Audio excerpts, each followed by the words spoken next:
Hi, everybody.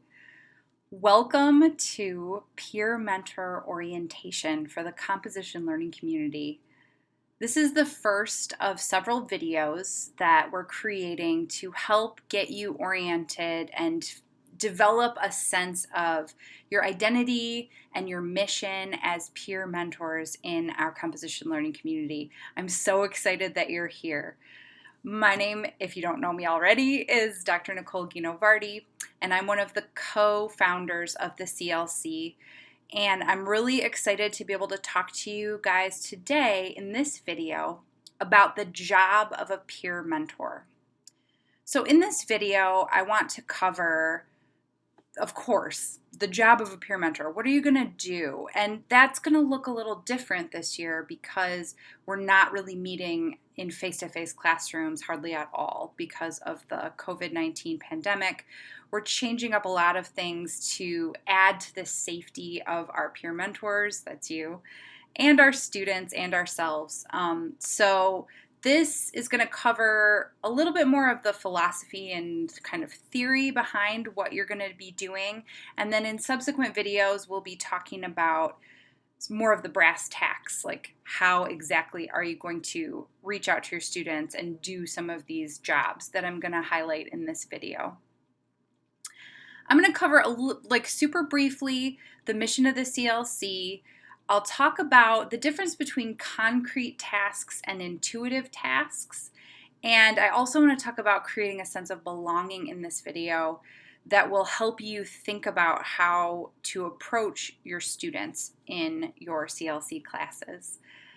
We're going to finish everything up with a reflective writing prompt. And this is actually like a task I would like you to do. If we were having a face-to-face orientation, I would have us pause and kind of do some reflective writing. So for this task, when I get to the reflective writing prompt, you can pause the video or you can kind of come back to it, take a screenshot, whatever you need to do. But I would actually like you to do the reflective writing assignment that comes at the end. And then I'm going to ask you to email it to me. And you'll see why, I think, as we go throughout this video. All right, so I'm going to switch over to my screen share view. I've got a zazzy little PowerPoint I'm going to use to help me talk through some of these topics and issues, and we'll just get right to it. Okay, so here we are, video 1, part 1 of our Composition Learning Community Orientation for fall 2020. And we're going to talk about the job of a CLC peer mentor. So before we get to the individual piece, let's just talk really briefly. I know you've already seen this in a lot of the recruitment materials. We put our mission statement for the composition learning community.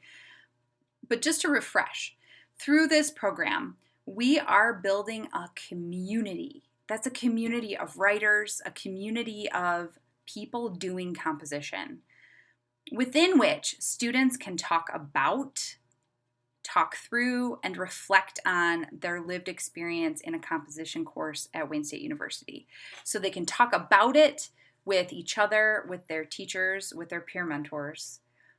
They can talk through it. So that means if they're having challenges, issues, roadblocks, uncertainty, they can talk through it, again, with each other, with their instructors, or with their peer mentors. And we can all reflect on these experiences together. One of the main reasons that we do that is because reflection is a great way to process our metacognition, which puts things into long-term memory and allows us to transfer knowledge easily. We do this in a lot of ways, both inside the classroom or online classroom, as the case may be. We also do this at the end of the semester as a community in our writing showcase. So lots of ways that we are trying to not create a community from scratch, but sort of reveal the one that's already here. Everybody takes comp at Wayne State, right? It's required. So everybody has this shared experience. We just don't always talk about it. And that's what you guys are here to do, is to help start facilitating those conversations, student to student, peer mentor to student, instructor to student. Okay, so who are CLC peer mentors? Yes, if you said me, then you were correct. You are a CLC peer mentor. But what does that mean? Who gets recruited? Well, we definitely are looking for motivation. Strongly motivated current students get recruited to be peer mentors. This does not always mean the top grade earners, because sometimes people can sail through a comp class and they're not even given two hoots about it, but they are getting an easy A or whatever. Other people are working really, really hard, and maybe they aren't getting the top grades, but their motivation and persistence demonstrates to us that this is a student who's got inner qualities that the rest of our student population could benefit from. Now, because you've been so motivated and so persistent in your composition work here at Wayne State, you have successfully navigated at least one, maybe more, composition courses at Wayne State University. Maybe you were in my class. Hi. Maybe you were in someone else's class, but you made it through. And this makes you what I like to call a composition alumni. So you have graduated from composition, or at least one comp course at Wayne State. And so that knowledge, just like the alumni from Wayne State University, can be excellent representatives of the best of what we have to offer here at Wayne State. So too, you as a composition alumni can be a representation of the best of what our writing classes have to offer current students who might feel like they're not quite sure about what's going on.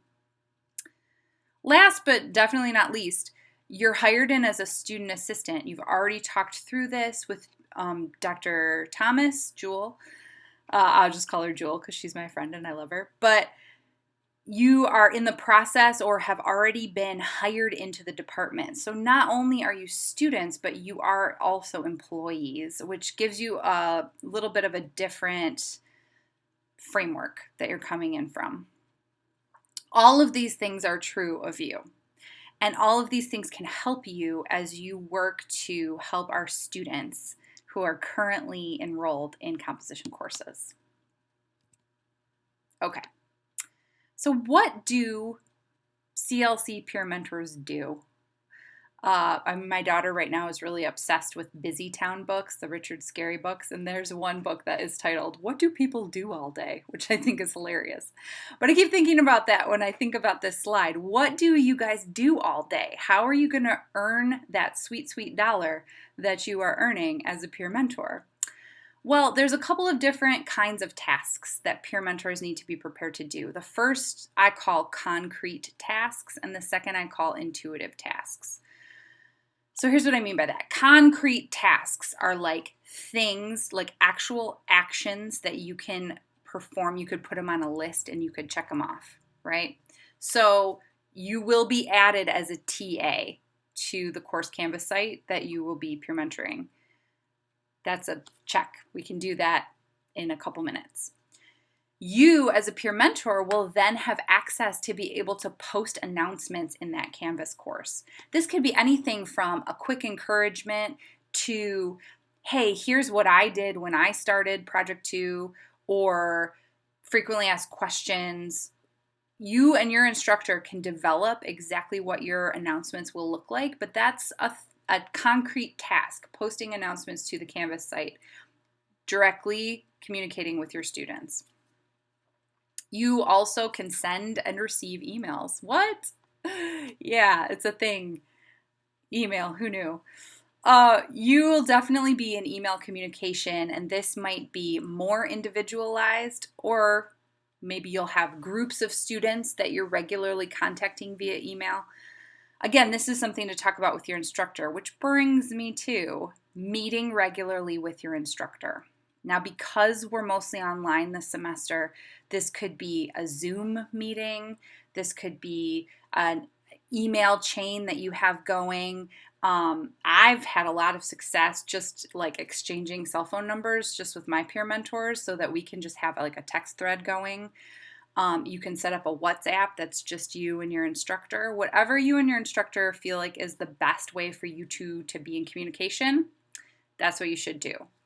My preference is to have at least weekly or bi-weekly check-ins with my peer mentors, but talk to your instructor and see what will be the best. And it should be regular, should not be like, oh, hey, it's November, how you doing? You should be in regular communication. And the last thing on your list of concrete tasks is you are tasked as a peer mentor with creating and facilitating a third space for students. Now, we've done a lot of research within our mentoring committee in the composition program. Jewel and Adrian have even written about this concept of the third space and what it looks like in terms of mentoring, just broadly. But here, as a peer mentor and online, creating that third space is a little more specific, right? You as the peer mentor are kind of like already a third space for students. You're not the instructor. You're not their fellow students. But you'll do this concretely by setting up some kind of digital platform or space, discussion thread, text thread, WhatsApp, GroupMe, some kind of digital space that is apart from the Canvas site where students can communicate with you in this sort of outside of the normal dynamic. So that's a quick list of the concrete tasks. These are things that you can do every week, except for being added to the course, which happens once. But everything else you can do like once a week at least. Now, there's other things that I like to call intuitive tasks.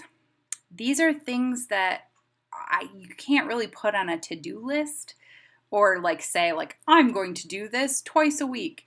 These are things that might need to come up organically. They might come up in an email to a student. They might come up as something that you want to write about in an announcement. You might want to create some videos that help communicate these things. Intuitive tasks are more about sharing your experience. This is where your identity as a composition alumni really comes into play because you want to share what your experience was. When I was studying to be a teacher, we had some great mentors who would come and give little mini talks to us, and they always called them "What Works for Me." So we got a whole collection of ideas for things to do as teachers, and it wasn't like, you have to do this. It's like, here's what worked for me. And that might be a good approach when you are creating your announcements, talking to students via email, working on your third space. How were your experiences in comp bad? How did you work through them? What worked for you? How were your experiences in comp good? And what worked for you? Sharing those details can help students, maybe even more than you realize, just to have that example, like a model paper to look at, but it's a model student and it's you.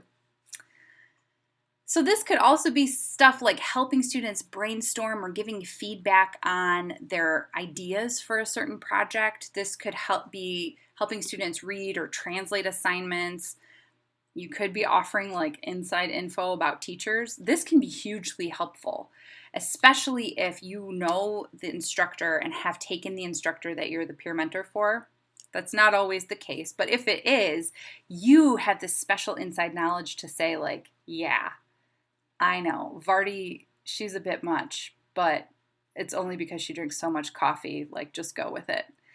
Having that kind of reassurance can really help students orient how they relate to their teachers, and that's something that you can do. Also, pointing to resources, right? Like when we talked about what works for you, what works for most students, right? The Writing Center, hugely helpful resource. Talking to your librarians. Have you utilized the library's chat function where you can chat with the librarian like at any time of day or night? Talk about that. Point your students to resources. All of these things are kind of more intuitive tasks. They might have to come up organically, but be on the lookout and kind of prep yourself now to take advantage of the opportunities to do these tasks when they arise. Okay. So the last thing I want to talk about is more of a philosophical stance that we want to take as peer mentors, as instructors in the CLC. One of our big goals in our mission statement materials, we call it enculturation, but I'll say it this way. We want to try to create a sense of belonging for our students. I think this year, more than ever, this is a really important thing. Because we don't get to meet face to face, because we have to do so many protocols to keep a distance, it will be even that much harder for students to feel like they truly belong, like they truly are at Wayne State. And this is something that we, as a composition learning community, can help mediate, at least within the comp program, right? We can't help students beyond our own borders, but within our classes, we can create this sense of belonging. I have a citation here that's from Murphy et al. They just published this really cool study where they talk about how when students write about how they feel they are belonging, just reflecting, remember we were talking about how reflection helps us tap into metacognition, just reflecting about how they are feeling in terms of belonging at an institution, just that act, like one time, helped students stay at the university, stay on track for 2 years straight at the university. So that's pretty intense and cool.